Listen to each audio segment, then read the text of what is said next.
बिस्मिल्लाहिर्रहमानिर्रहीम। इय्याका नअबुदु व इय्याका नस्तईन। मानसेरा, सबसे पहले इस शानदार इस्तकबाल का मैं आपका दिल से शुक्रिया अदा करता हूं। बहुत बहुत शुक्रिया। मैं आज आजम स्वाति आपका, साले मोहम्मद आपका शुक्रिया अदा करता हूं, और मेरे जो एमपीज बैठे हैं, मुश्ताक गनी, बाबर सलीम, नवाबजादा फरीद और अहमद शाह, मैं आपको भी सबको खराज तहसीन पेश करता हूं इस शानदार जलसे की। मानसेरा,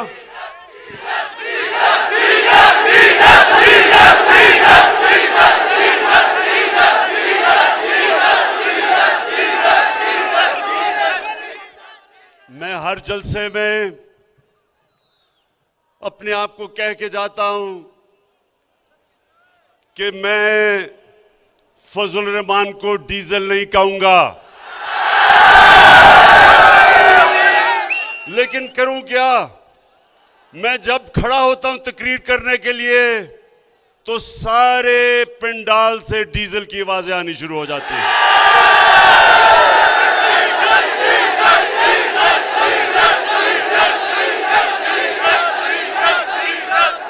बुरे और मुश्किल वक्त में मैंने पूरी कोशिश की कि डीजल की कीमत कम की जाए। इस वक्त ये मानसेरा, आप बाशऊर लोग हो, आप समझते हैं। मैं अभी बैठ के देख रहा था, एक एक चीज जो यहां बोली जाती थी सबको समझती। तो आपने गौर से जरा मेरी बात सुने कि देखें मैं जब अपने अल्लाह और रसूल की बात करता हूं और अपने दीन की बात करता हूं, ये ऊपर वाला गवाह है। मैं कभी ना वोट लेने के लिए उनका नाम लेता हूं, ना किसी तरह लोगों को अपनी तरफ खींचने के लिए उनके नाम लेता हूं। ये मेरा ईमान है। नौजवानों, ये सुन लो मेरी बात। मैं वो इंसान हूं जो सारी दुनिया फिर चुका है। मैं वो पाकिस्तानी हूं जो दुनिया का, क्रिकेट की दुनिया का सुपरस्टार रह चुका है। कहने का मतलब ये मानसेरा, और मैं खास तौर पे, देखें, मैं नौजवानों से खास तौर पे मुखातिब इसलिए हूं कि मेरे नौजवानों, आप पाकिस्तान का मुस्तकबिल हो। आपको मैं अपने तजर्बे से मैं ये सिखाना चाहता हूं कि सही रास्ता कौन सा है, आपकी अजमत का रास्ता कौन सा है, और आपकी तबाही का रास्ता कौन सा है। नौजवानों, जब आप नमाज पढ़ते हैं, आप जब अल्लाह के सामने 5 वक्त दिन में झुकते हैं, तो क्या मांगते हैं? क्या मांगते हैं अल्लाह से? सिर्फ एक चीज मांगते हैं नौजवानों। अल्लाह से आप मांगते हैं कि अल्लाह उस रास्ते पे लगा जिसमें तूने नेमतें बख्शी, उस रास्ते पे ना लगा जो तबाही और बर्बादी का रास्ता है। 2 रास्ते हैं आपके सामने। नौजवानों, सारा वक्त याद रखना कि हमेशा आपके सामने 2 रास्ते आएंगे। ये जो लोग हैं, अभी जो साले मोहम्मद ने बात की, इसके जमीर को खरीदने के लिए 20 या 25 करोड़ रुपए इसके सामने रखे गए।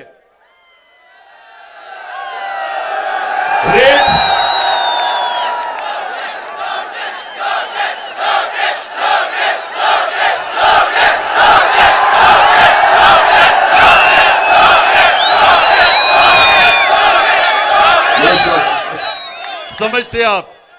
तो नौजवानों, इस वक्त ये जो इस्लामाबाद में मंडी लगी हुई है, इसमें लोगों के जमीर को खरीदने के लिए 20 और 25 करोड़ की ऑफर दी जा रही है। अब ये मैं आपके सामने ये जो लोगों को खरीदने की कोशिश की है, तो साले मोहम्मद के सामने भी दो रास्ते थे। एक रास्ता था कि ये पैसे ले ले और कहे जी इमरान खान तो बड़ा बुरा आदमी है और मुझे अभी पता चला है, मेरा जमीर जाग गया कि ये तो बहुत बुरा आदमी है, इसलिए मुझे तो पता ही नहीं था कि ये इतना बुरा है। मुझे तो अब पता चला है कि पीटीआई ने तबाह कर दिया पाकिस्तान। तो एक तो ये रास्ता है, पैसे पकड़े और कहे जी मुझे मेरा जमीर जाग गया इसलिए मैं उधर जा रहा हूं। एक दूसरा रास्ता है, वो दूसरा रास्ता नौजवानों मुश्किल रास्ता है, लेकिन वो आपके नबी सल्लल्लाहु अलैहि वसल्लम का रास्ता है। आपके नबी का रास्ता आसान नहीं था, हर किस्म की मुश्किलें अल्लाह ने उनको पर डाली। अल्लाह के हबीब थे, सबसे ज्यादा इंसान जिससे अल्लाह प्यार करता था वो हमारे नबी सल्लल्लाहु अलैहि वसल्लम थे। उनका आसान रास्ता नहीं था। जो सच और हक का रास्ता नौजवानों, वो आसान नहीं होता, मुश्किल होता है। सारा वक्त ये चूहे मिलके आपको बुरा भला कहते हैं, गालियां निकालते हैं, जमा होके डराते हैं, ब्लैकमेल करते हैं, लेकिन नौजवानों, इंसान की अजमत का रास्ता ही मुश्किल रास्ता है। आसान रास्ता जो हम समझते हैं कि जी 20 करोड़ रुपया पकड़ लिया और हमारी जिंदगी आसान हो जाएगी।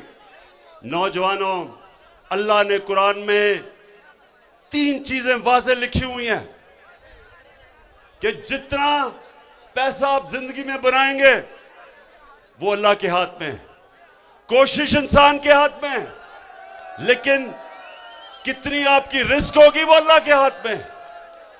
दूसरा कि इज्जत अल्लाह के हाथ में है, जिल्लत अल्लाह के हाथ में है। ये जो लोग समझते हैं कि आपको बुरा भला कह के आपको इंसान जलील कर सकता है, कोई इंसान को जलील नहीं कर सकता, क्योंकि इज्जत अल्लाह ने अपने हाथ में रखी हुई है। और जिंदगी मौत, सबसे ज्यादा इंसान को खौफ मौत का होता है। अल्लाह ने इंसान को आजाद कर दिया है। वो कहता है कि किस टाइम पे तुम दुनिया से जाओगे, ये अल्लाह ने अपने हाथ पे रखा है। इसलिए अल्लाह ने आपको आजाद कर दिया है। कुरान में वो कहता है कि जो लोग ईमान ले आए मैं उनके खौफ दूर कर देता हूं। एक बुज़दिल आदमी वो होता है जिसमें ईमान नहीं होता। ईमान वाले की निशानी होती है उसकी कोई कीमत नहीं होती, उसके ज़मीर को कोई खरीद नहीं सकता, उसको कोई डरा नहीं सकता। तो मैं साले मोहम्मद आज आप सबके सामने आपको इसलिए खराज तहसीन पेश करता हूं कि 20 करोड़ क्या 50 करोड़ भी आपको वो ऑफर करते, आपने नहीं जाना था उनके साथ। अच्छा नौजवानों, अब पहले तो मैं आज अल्लाह के सामने उसका शुक्र अदा करता हूं कि मैं सुरखरू हूं। क्यों?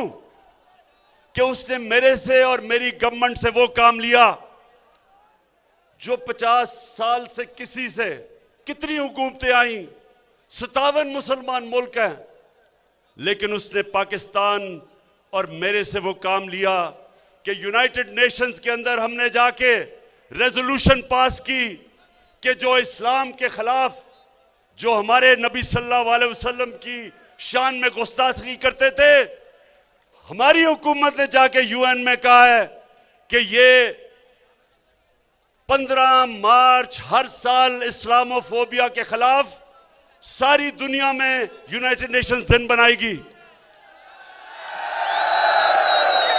और ये जो अब तक हमें तकलीफ दी जाती थी, आजादी राय के नाम पे, फ्रीडम ऑफ एक्सप्रेशन के नाम पे हमारे नबी सल्लल्लाहु अलैहि वसल्लम की शान में गुस्ताखी की जाती थी, अब यूनाइटेड नेशंस यानी सारी दुनिया की कम्युनिटी ने यह फैसला किया है कि आजादी राय के पीछे छुप के आप 1.5 अरब मुसलमानों को तकलीफ नहीं पहुंचा सकते।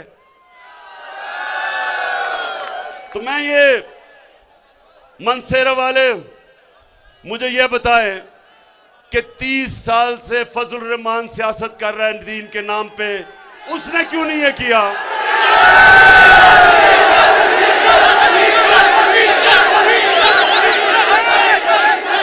अच्छा, अब नौजवानों आप सुने, पहले तो मैं सिर्फ आपको ये बता दूं कि ये मेरा ईमान है, ये पॉलिटिक्स नहीं है, ये वोट लेने की कोशिश नहीं है। पाकिस्तान सिर्फ एक तरह उठेगा कि हम जो अल्लाह ने हमें हुक्म दिया है कि नबी सल्लल्लाहु अलैहि वसल्लम के कदमों पे, उनकी सुन्नत पे, उनकी शरिया पे चढ़ो, उनके रास्ते पे ही ये मुल्क उठेगा। और उनका रास्ता ये था कि पाकिस्तान को अगर हमने ऊपर उठाना है तो जो मदीना की रियासत पे उन्होंने असूलों पे, नबी सल्लल्लाहु अलैहि वसल्लम ने जो असूल तय किए थे, जब हम उन उसूलों पे चलेंगे, मैं आप सबको आज दावा करता हूं कि हम सबके सामने आप देखेंगे कि दुनिया में ये मुल्क उठता कैसे है, कैसे हरे पासपोर्ट की दुनिया में इज्जत होती है। और वो सबसे पहले इंसाफ के अलावा जब तक एक माशरे में अदल और इंसाफ नहीं आता, वो माशरा तरक्की नहीं कर सकता। जिस भी माशरे में कानून की बालादस्ती यानी कि कानून की हुक्मरानी, यानी कि ताकतवर और कमजोर कानून के जब नीचे आते हैं, वो माशरा ऊपर आता है।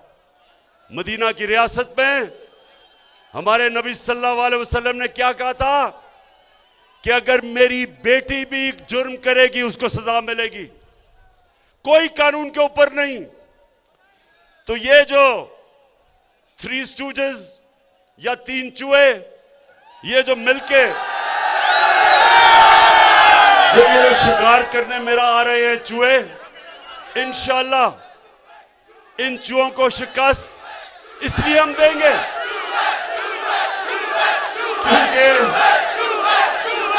क्योंकि ये चाहते हैं क्या, ये एक चीज चाहते हैं कि किसी तरह इमरान इनके करप्शन के केसेस खत्म कर दे, इनको एनआरओ दे दे जो जनरल मुशर्रफ ने इनको एनआरओ दिया था। सारी जंग ये है, अदम एतमाद की जंग का सिर्फ एक मकसद है कि किसी तरह, जिस तरह जनरल मुशर्रफ ने इनकी करप्शन के केस माफ किए थे, इमरान खान भी वो कर दे। और जिस दिन, नौजवानों आप गवाह रहना, जिस दिन मैंने इनके करप्शन के केस माफ किए, मैं पाकिस्तान से सबसे बड़ी गद्दारी करूंगा। लाल मेरी बद रखियो बला झूले लालड़, ओ लाल मेरी ओ। दूसरी, मदीना की रियासत फलाई रियासत थी, और इंशाअल्लाह जिस रास्ते पे हम लगे हुए हैं, मेरा ये ईमान है कि ये दुनिया में हम, खास तौर पे मुसलमान दुनिया में, पाकिस्तान मिसाल बन जाएगा कि कैसे एक इंसानियत का निज़ाम होता है, कैसे रियासत अपने कमज़ोरों की देखभाल करती है, कैसे वो अपने वो तबका जो पीछे रह गया है उसको ऊपर कैसे उठाती है, कैसे जैसे हमने हेल्थ कार्ड लेके आए हैं, नौजवानों, ये आप जाके दुनिया में देखें, कितने मुल्क हैं जिधर हर खानदान को हम हेल्थ इंश्योरेंस दे रहे हैं 10 लाख रुपए की, कि किसी भी अस्पताल में जाके अपना इलाज करवा सकते हैं। महंगे महंगे अस्पताल हैं, प्राइवेट हॉस्पिटल, कोई आम आदमी सोच भी नहीं सकता था कि वो उस दरवाजे के अंदर भी जा सकता है। अब मजदूर, किसान, वेल्डर, जो भी तनख्वाहदार गरीब तबका है, उनके घर में हेल्थ कार्ड होगा। किसी भी अस्पताल में जाके अच्छे से अच्छे अस्पताल में जाके अपना इलाज करवा सकते हैं। यह पहला कदम है फलाही रियासत की तरफ। फिर हमने एहसास के प्रोग्राम शुरू किए।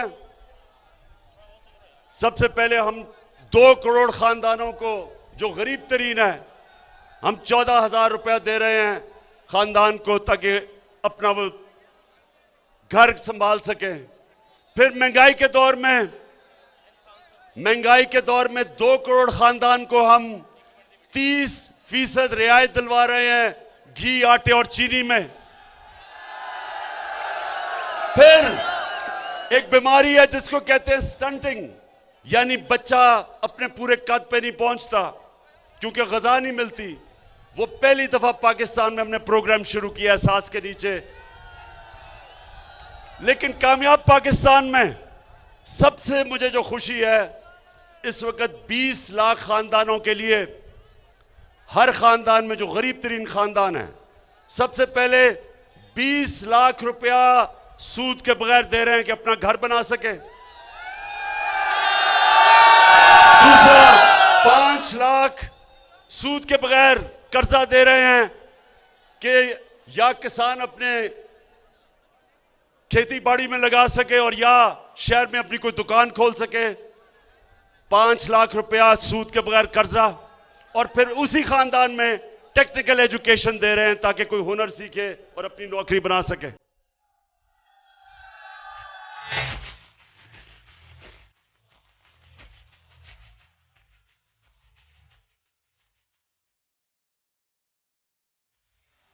अच्छा जी, अब जो मैं अपनी कौम को सबसे ज्यादा जरूरी चीज बताना चाहता था वो ये कि देखें नौजवानों, मेरे माँ बाप एक गुलाम हिंदुस्तान में पैदा हुए थे,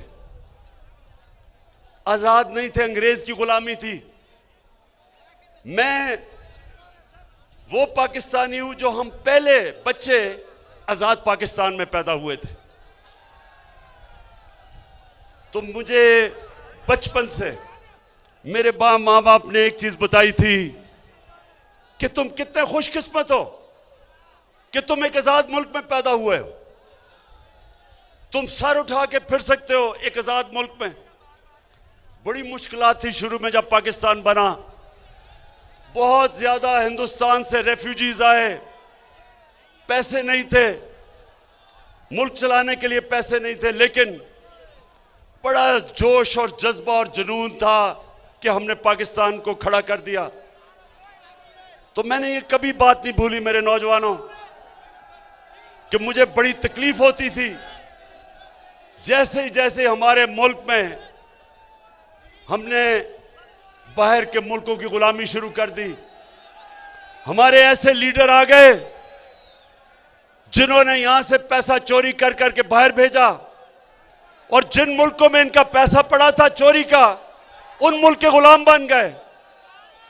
हमारे मुल्क में 2008 से 2018 तक हम जिस मुल्क के लिए जंग लड़ रहे थे, अमेरिका के लिए, हमारे लोग मर रहे थे उस जंग में, 80,000 पाकिस्तानी मरे। लेकिन उसी जिसके लिए जंग लड़ रहे थे उसने 400 ड्रोन हमले किए हमारे मुल्क के ऊपर। और ये जो 3 चूहे में से 2 चूहे तब सरबराह थे। कभी इनको कोई शर्म नहीं आई कि जिस मुल्क के लिए आप कुर्बानियां दे रहे हैं वो आपके मुल्क पर हमला कर रहा है। कम से कम मुंह से बोले तो सही कि दुनिया में कोई मिसाल ही नहीं इसकी। लेकिन जो अपनी दौलत के गुलाम हो, जिन्होंने चोरी करके पैसा मगरबी बैंकों में और ऑफशोर अकाउंट्स में रखा था, उनके अंदर कभी जुर्रत नहीं आई और एक दफा उन्होंने मजम्मत नहीं की और पाकिस्तानियों को हर किस्म की जिल्लत उठानी पड़ी। तो मैं जब प्राइम मिनिस्टर बना, मेरा पहला यह था कि कभी आगे से मेरा मुल्क किसी की गुलामी नहीं करेगा। हम दोस्ती सबसे करेंगे, सबसे दोस्ती करेंगे।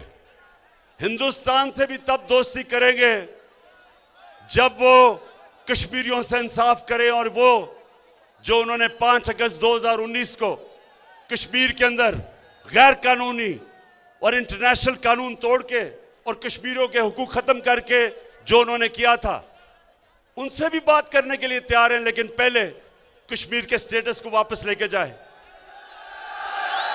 लेकिन हमारी किसी इंसानों से दुश्मनी नहीं, लेकिन इस मुल्क को हम कभी किसी के सामने झुकने नहीं देंगे, किसी की गुलामी नहीं करेंगे।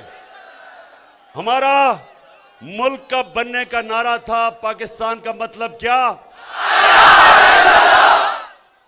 और ला इलाहा इल्लल्लाह का मतलब ये कि ए अल्लाह सिवाय तेरे अगर हम किसी के सामने झुकेंगे वो शिर्क है।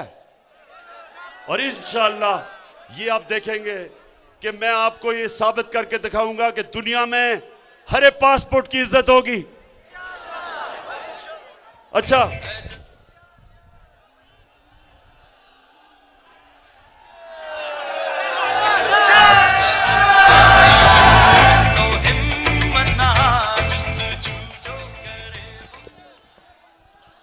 एक मिनट जरा असर की नमाज अजान हो जाए।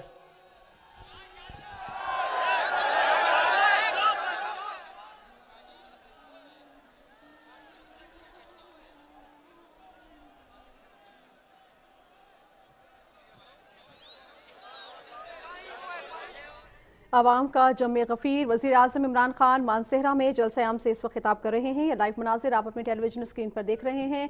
आज़ान असर का वक्त हुआ चाहता है, जिसकी वजह से कुछ वक्त के लिए ब्रेक लिया गया है। आवाम का जम्मे गफीर है, इस वक्त इंतहाई जोश व खरोश पाया जाता है। वज़ीर आज़म इमरान खान ने आज़ान असर के लिए कुछ वक्त मांगा है, जिसकी वजह से यहाँ पर खामोशी है और कुछ देर बाद वज़ीर आज़म फिर अपना खिताब दोबारा शुरू करेंगे। अपने खिताब में वज़ीर आज़म का उसके बाद सब नमाज पढ़ेंगे जाके।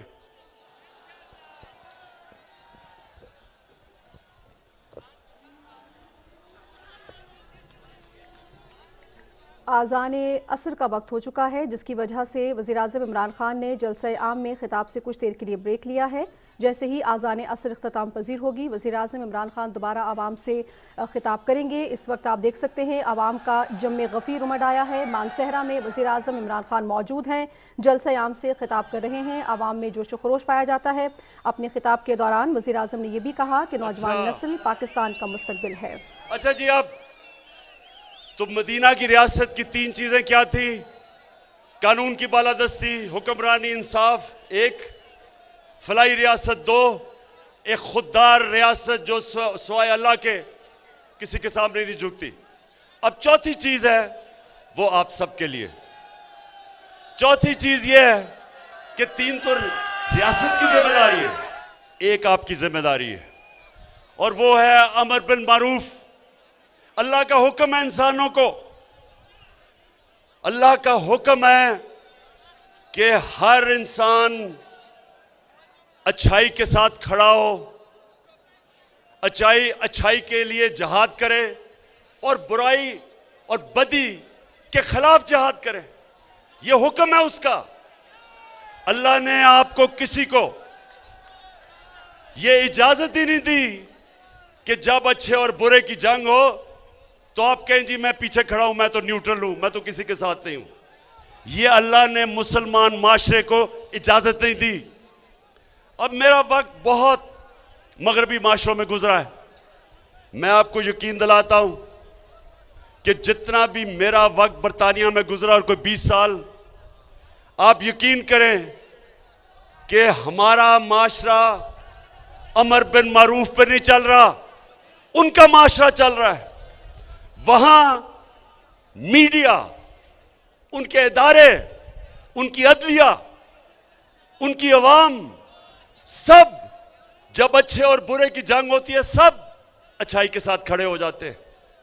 किसी आदमी, कोई पॉलिटिशियन जो अवाम का पैसा चोरी करता है, जिस पॉलिटिशियन के मकसूद चपड़ासी के अकाउंट में 375 करोड़ रुपए आ जाता है, जिसके नौकरों के अकाउंट में 16 अरब रुपए आ जाता है, सारी कौम, सारा मीडिया, उसकी अपनी पार्टी, सब उसके खिलाफ खड़े हो जाते हैं, सब बदी के खिलाफ खड़े होते हैं। कभी यह नहीं होता कि एक भगौड़ा जो मुल्क छोड़ के झूठ बोल के भाग जाए, जो अदालत उसको मुजरिम करार दे, उसके बाहर पैनमा का इंकशाफ हो और उसके पकड़ा जाए कि जी बेटी के नाम पे 4 अरबों रुपए के महलात खरीदे हुए हैं लंदन में, सबसे महंगे इलाके में, और फिर अदालत उसको सजा दे, फिर वो झूठ बोले। पहले मुशर्रफ के दौर पे झूठ बोल के गया कि मैंने कोई सऊदी अरेबिया से मुआहदा नहीं किया, और फिर इस बारी कि जी मैं बीमार हूं, बहुत मरने लगा हूं, फिर झूठ बोल के चला जाए। तो नौजवानों, वो माशरों के अंदर जिधर अमर बिल मारूफ है, जिन माशरों में अमर बिल मारूफ के ऊपर लोग अमल करते हैं, इस आदमी के लिए मीडिया तो छोड़ो, उसकी अपनी पार्टी छोड़ जाए उसको। झूठो, एक बर्तानिया में एक प्राइम मिनिस्टर था, हैरोल्ड मैकमिलन, उसने झूठ बोला, उसको रिजाइन करना पड़ा झूठ बोलने पे। यहां झूठ भी बोलो, एक दफा नहीं, 2 दफा नहीं, अदालत में झूठ बोलो, कतरी खत झूठ बोलो, कैलिब्री फॉन्ट झूठ बोलो, झूठ पे झूठ बोलो, लेकिन वो फिर भी लीडर बना हुआ लंदन में बैठ के। इसलिए कि हम अल्लाह के हुक्म पे नहीं चलते, और जब एक माशरे के अंदर लोग अच्छाई के साथ खड़े नहीं होते, वो माशरा तबाह हो जाता है। तो नौजवानों, अब ये मेरे से सुने, ये सारे इकट्ठे हुए हैं, ये चूहे इसलिए इकट्ठे हुए हैं, ये कहते हैं कि जनाब बहुत बुरा हालात है पाकिस्तान में। मैं आज आप सबके सामने, नौजवानों, अब तो आपके पास मोबाइल टेलीफोन है, ये सारी चीजें चेक कर लें। मैं आज सबके सामने चैलेंज करता हूं कि पाकिस्तान की तारीख के अंदर 3.5 सालों के अंदर किसी हुकूमत ने इस तरह की परफॉर्मेंस नहीं दी जो मुझे बड़ा फख्र है मेरी हुकूमत ने दी है। आज माइशत देख लें, आज जिससे मुल्क उठता है वो एक्सपोर्ट्स है। आज पाकिस्तान की तारीख में सबसे ज्यादा एक्सपोर्ट्स है। आज हमारे पास जो टैक्स इकट्ठा हुआ वो तारीख में सबसे ज्यादा है। आज जो बाहर से हमारे पाकिस्तानी पैसा भेज रहे हैं डॉलर्स, वो सबसे ज्यादा है। आज 5 फसलें उनकी तारीखी पैदावार हुई है, गंदम की, गन्ने की, मकई की, चावल की, आलू की, रिकॉर्ड। इसलिए कि हमने किसानों का ध्यान रखा है, किसानों को हमने वो कीमत उनकी फसलों की दिलवाई है जो पाकिस्तान की तारीख में कभी नहीं थी। आज वो हमारे किसानों के पास पैसा गया है जो इस मुल्क की तारीख में कभी किसानों के पास इस तरह पैसा नहीं आया। और फिर इंडस्ट्री, आज हमारी इंडस्ट्री चल पड़ी है, टेक्सटाइल इंडस्ट्री की रिकॉर्ड एक्सपोर्ट्स है। टेक्सटाइल इंडस्ट्री ये पिछले दौर में बंद हो रही थी, उनके ऊपर हाउसिंग सोसाइटीज बन रही थी। आज मजदूर नहीं मिल रहे टेक्सटाइल के लिए कि माशाल्लाह अल्लाह के करम से इस तरह का पाकिस्तान की इंडस्ट्री आगे बढ़ रही है। आईटी की इंडस्ट्री, जो नौजवानों आपका फ्यूचर है, आईटी, इंफॉर्मेशन टेक्नोलॉजी, 75% 2 सालों में आईटी की एक्सपोर्ट्स बढ़ी हैं और इंशाल्लाह जो हम आगे देख रहे हैं सिर्फ आईटी उठा देगी इस मुल्क को।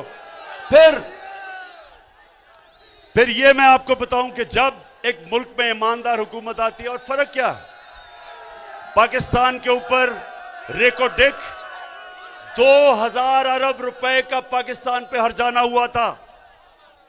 2000 अरब रुपए का पाकिस्तान के ऊपर एक फैसला किया था अदालत ने, और हमारे ऊपर हमने 2000 अरब देने थे जिन कंपनियों ने अदालत में गई थी। मुझे फख्र है कि 3 साल मुसलसल हमने नेगोशिएट करके हमने वो मसला हल किया। वही कंपनी जो छोड़ के चली गई थी, सोने की और कॉपर की, तांबे की जो माइंस थी, वो वापस आ गई है। 9 अरब डॉलर वो अब पाकिस्तान में इन्वेस्ट करेंगी। बलोचिस्तान की इंशाल्लाह तकदीर बदल जाएगी। पाकिस्तान में डॉलर्स आएंगे, जो ये हमारे रुपए पे जो प्रेशर पड़ता है, इससे डॉलर आएंगे। फिर ये सुने जरा, एनएचए, सड़कें, ये भी नौजवानों आपके पास टेलीफोन हो, मोबाइल फोन हो, ये गूगल करें कि 2013 में जब नून लीग थी तो किस कीमत पे सड़कें बनाई जा रही थी, और 2021 में महंगाई के बावजूद किस कीमत पर सड़कें बनाई। आपको हैरत होगी कि 2013 में जिस कीमत पर सड़कें बनाई गई और 2021 में हमारे दौर में 23 करोड़ रुपए फी किलोमीटर हमने सड़कें सस्ती बनाई, बचाया मुल्क का। और ये भी वेबसाइट पे जाके देख लें कि हमने फख्र से मैं कहता हूं कि 1000 अरब रुपया हमने कौम का बचाया सड़कों के ऊपर, और उसकी वजह से हमने दुगनी सड़कें बनाई कौम का पैसा बचा के। रेलवेज, पहली दफा रेलवेज 50 साल के बाद हमने जो खसारे में था उसको नफे पे ले आए हैं, और इसमें आजम स्वाति को खास तौर पे मैं दाद देता हूं।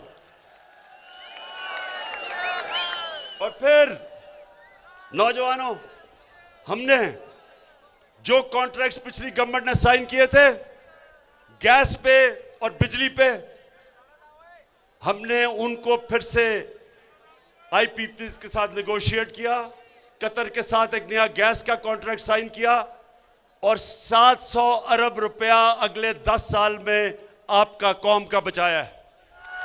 ये पैसा आप पे लगेगा, ये जितना भी पैसा बचता है वो आप पे लगता है। तो आखिर में मानसेरा, आखिर में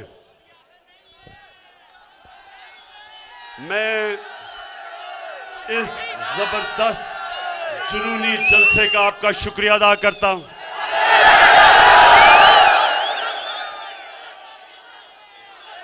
मैं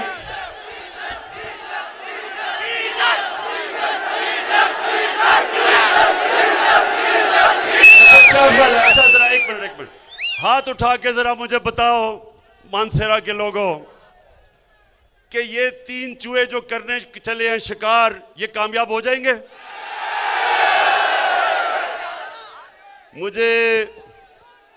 मुझे ये चूहों के ऊपर थोड़ा तरस भी आ रहा है, क्योंकि चूहा नंबर 1 शहबाज शरीफ, उसने अपनी अचकन सलवा ली थी, प्राइम मिनिस्टर के ख्वाब देख रहा था, बड़े बड़े उसने बयान दिए कि जी यूरोपियन यूनियन के इमरान को तनकीद नहीं करनी चाहिए थी। फिर जी कि मैं अगर होता तो मैं एब्सोल्युटली नॉट ना कहता, मैं अमेरिकनों को नाराज ना करता, मैं तो अमेरिकन देखूं या यूरोपियन देखूं या कोई भी बूट देखूं, मैं तो पॉलिश करने शुरू कर देता हूं। शहबाज शरीफ तुम्हारा नाम तो मैं चेरी ब्लॉसम रख देता हूं, वो जो पॉलिश नहीं होती, जो ये लोगों के जूते पॉलिश करता है सारा वक्त कि जी मुझे किसी तरह वजीर आजम बना दो। शहबाज शरीफ वो तो अचकन को संभाल के रख लो, क्योंकि वो मेरे ख्याल में आपको किसी और को देनी पड़ेगी, क्योंकि शरीफ खानदान के दिन इस मुल्क को चोरी करके लूटने के चले गए हैं। और शरीफ खानदान तो अब ऐसे लग रहा है कि ये अब लंदन में जाके सियासत करेंगे। और अगर ये लंदन चले गए ना, ये सुने जरा, अगर इन्होंने इंग्लैंड में सियासत की तो मुझे यकीन है कि थोड़ी देर के बाद इंग्लैंड पाकिस्तान से कर्जे मांगेगा, क्योंकि कहेगा हमारा दिवालिया निकाल दिया। अच्छा मानसेरा, अब आप 27 तारीख को इस्लामाबाद में मैं सारी कौम को दावत दे रहा हूं, और कौम को मैं क्या कह रहा हूं कि मैं अपनी कौम को यह कह रहा हूं कि हमारे नौजवानों के लिए, मैं बड़ों को कह रहा हूं अपने बच्चों के लिए, अपनी आने वाली नस्लों के लिए, आपने सिर्फ निकल के इन चूहों को यह बताना है कि पाकिस्तान की कौम अमर बिल मारूफ के साथ खड़ी है। हम सच्चाई के साथ, हम अच्छाई के साथ खड़े हैं, और हम तुम्हारे जैसे लोग जो लोगों के ज़मीर के सौदे करते हैं, मुल्क की जमहूरियत को तबाह करते हैं, मुल्क के निजाम को तबाह करते हैं, तुम वो लोग हो जो अपनी चोरी बचाने के लिए इस मुल्क के मुस्तकबिल को तबाह करते हो। सारी कौम निकलेगी तुम्हें यह बताने के लिए कि कौम तुम्हारी तरह की सियासत की कब्र खोद रही है, इसका जनाजा निकाल रही है, और इंशाअल्लाह इनकी जनाजे के ऊपर एक नया पाकिस्तान खड़ा हो रहा है। वो पाकिस्तान जिसकी वजह से यह मुल्क बना था, जिसकी वजह से कायदे आज़म ने जद्दोजहद की थी, जो इल्लामा इकबाल की ख्वाब थी कि हमने एक मिसाल बनना है सारी मुसलमान दुनिया में, एक वो निज़ाम लेके आना है जो इंशाअल्लाह इस मुल्क को एक अजीम कौम बनाएगा। पाकिस्तान जिंदाबाद।